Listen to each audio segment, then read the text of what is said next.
আম্মা রাইতে অনেক হয়েছে, শুয়ে পড়েন। কিরণ এখনো এলো না, ভাইজানও ফেরেনি, তুমি যাও। খোকা,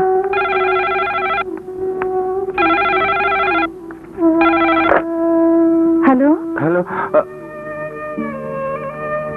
খোকা, মায়ের জন্য কি তোর এতটুকু কষ্ট হয় না? আমি যে তোর জন্য রাত জেগে জেগে অপেক্ষা করে ক্লান্ত হয়ে পড়ি বাবা। খোকা, কি হলো? কথা বলছিস না কেন?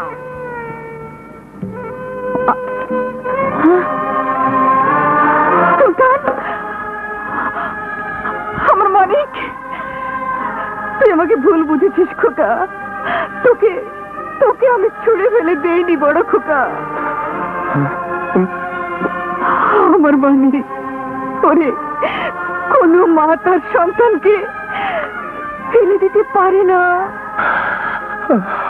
তুই তুই আলি না, তুই আমার সুলতান, আমার কিরণের আপন বড় ভাই। তোর পরিচয় আমি কিরণের কাছে বলতে পারিনি। তুই যে সন্ত্রাসী আলীকে খুঁজে বেড়াচ্ছিস, সে সে তোরই আপন বড় ভাই। মা, কিরণ, আমি আমি একই শুনছি মা। তুই ঠিকই শুনেছিস কিরণ। আলী তোর হারিয়ে যাওয়া বড় ভাই সুলতান। সুলতান নামের এক নিষ্পাপ শিশু মায়ের কোল থেকে বিচ্ছিন্ন হয়ে আজ অপরাধী আলীতে পরিণত হয়েছে। এর জন্য দায়ী শুধু ভাগ্য।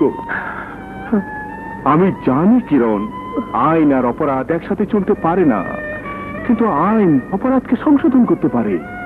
ও যে অপরাধী, এ কথা বিশ্বাস করতে আমার কষ্ট হয়।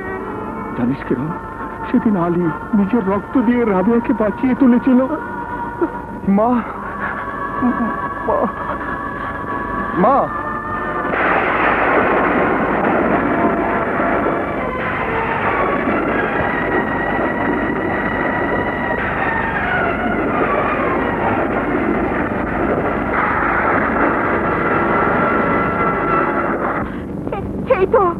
এই তো আমার স্বামীর খুনি।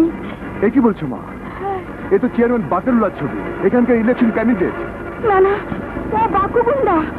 আজ থেকে 25 বছর আগে আমার চোখের সামনেও তোর বাবাকে নির্মম ভাবে খুন করেছিল।